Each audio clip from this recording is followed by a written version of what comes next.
UFC finally भाइयों नींद से जाग गई है और हमारे लिए एक जबरदस्त फाइट अनाउंस कर दी है। डेना वाइट को ट्रोल किया जा रहा था, जैसा मैं बता रहा था अपने भाइयों को वीडियोस के अंदर कि यार डेना अंकल हमारी जबरदस्त फाइट की अनाउंसमेंट कहां पर है। तो डेना वाइट ने कहा कि सब्र करो, रुक जाओ थोड़ा सा। डस्टिन पोरिये जो अपनी रिटायरमेंट फाइट करना चाहते थे, लेकिन वो कंफ्यूज थे कि यार किसके साथ फाइट करूं मैं। तो डेना वाइट ने कहा कि यार एक तीर से दो निशाने करते हैं।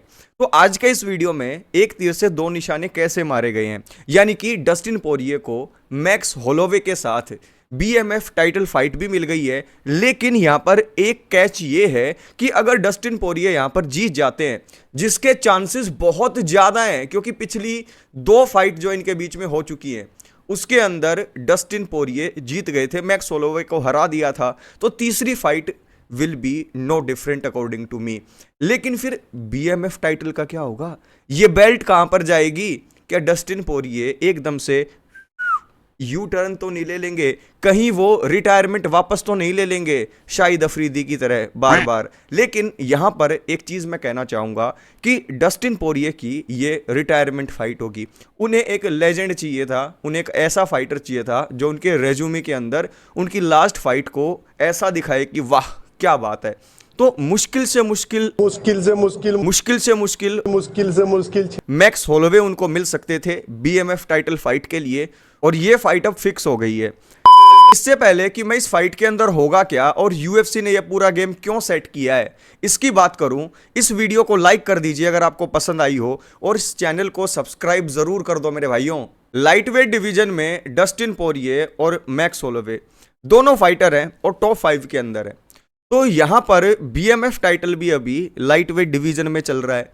तो डेना वाइट ने सोचा कि डस्टिन पोरिये के साथ ना एक लास्ट जो उनकी फाइट है उनको ट्रिब्यूट के टाइप का दिया जाए। तो बेस्ट सिनेरियो क्या हो सकता है, एक विनेबल फाइट क्या हो सकती है? तो उन्होंने टॉप 5 के अंदर नज़र दौड़ाई होगी, तो दो ऑप्शन आए होंगे उनके सामने। पहला ऑप्शन आया होगा पैडी पिमलेट का, जो फाइट मैं देखना चाहता था, डस्टिन पोरिये वर्सेस पैडी पिमलेट, क्योंकि पैडी पिमलेट को हराने का पोटेंशियल डस्टिन पोरिये के अंदर है। लेकिन जस्टिन गेची को ये फाइट मिलेगी, क्यों? Because paddy Pimblett can finish Justin गेची। ये वीडियो आएगी। लेकिन मुद्दे की बात ये है कि डस्टिन पोरिये को एक चैंपियन दे दिया गया है। कौन सा चैंपियन? BMF champion. डस्टिन पोरिये ने एक बार पहले भी ये चैंपियन बनने की कोशिश की थी, लेकिन वो फाइट हार गए थे जस्टिन गेची से। उसके बाद एक बार फिर से उनके पास मौका आ गया है कि अपनी लास्ट फाइट को जीत जाएं वो, और जीतने के बाद इस बेल्ट को वैकेट कर दें।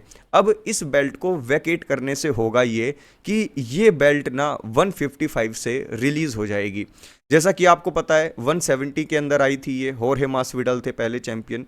आज के टाइम पर ना ये बेल्ट मैक्स होलोवे के पास है। तो मैक्स होलोवे अगर इस फाइट को हार जाएंगे, डस्टिन पोरिये जीत जाएंगे और अपनी लास्ट फाइट बता रहे हैं वो रिटायरमेंट ले लेंगे, इस बेल्ट को वैकेट कर देंगे, तो किसी नए डिवीजन के अंदर ये बेल्ट आपको जाती हुई दिखाई देगी। तो इससे हमारे भाई साहब डो ब्रोंक्स चार्ल्स ओलिवेरा का दिल टूट जाएगा। वो पूरी नजर गड़ाकर बैठे थे कि बीएमएफ टाइटल के लिए फाइट मिलनी चाहिए मुझे, और जैसे ही ये फाइट का अनाउंसमेंट हुआ, चार्ल्स ओलिवेरा कह रहे होंगे मेरे साथ अन्याय हुआ है।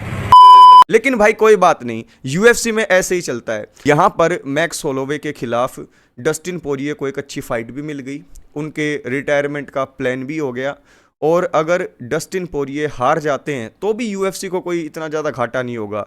जो मैक्स होलोवे हार गए थे अपनी पिछली फाइट को, उसके बाद एक बार फिर से उनका नाम बन जाएगा अगर वो यहाँ पर डस्टिन पोरिये को हरा देते हैं 155 में। तो यहाँ पर गेन गेन सिचुएशन है यूएफसी के लिए। लेकिन ज़्यादा वो चाह रहे होंगे कि डस्टिन पोरिये अपनी रिटायरमेंट फाइट को जीतें, जिसके चांस पूरे के पूरे हैं। तीसरी फाइट भी वो जीतने वाले हैं क्योंकि पहली दो भी वो जीत गए थे, और उसके पीछे एक पूरा फुल प्रूफ गेम प्लान है उनके पास। I will discuss about it. तो सब्सक्राइब कीजिएगा चैनल को। तो ये जो बेल्ट होगी वो तो वैकेट कर देंगे डस्टिन पोरिये। तो आखिरकार नया बीएमएफ चैंपियन हमें कौन सी कैटेगरी में दिखाई देगा?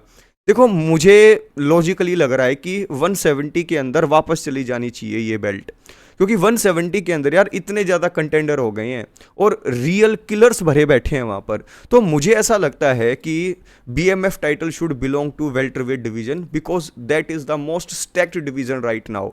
155 भी गर्मा गया है, लेकिन यहाँ पर द लॉर्ड बिलाल मोहम्मद की वजह से सब कुछ ट्रैफिक जाम हो चुका है। लेकिन रही बात यहाँ पर डस्टिन पोरिये की, तो उनके लिए यूएफसी ने बहुत बढ़िया काम कर दिया है। तो आप किसको जीतता हुआ देख रहे हो यहाँ पर?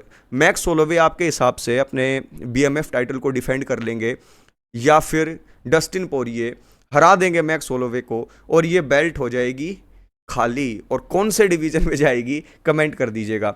ये वीडियो कैसी लगी मुझे नीचे कमेंट बॉक्स में कमेंट करके बताइएगा। अगर आपको ये वीडियो पसंद आई हो तो इस वीडियो को लाइक करके चैनल को सब्सक्राइब ज़रूर कीजिएगा।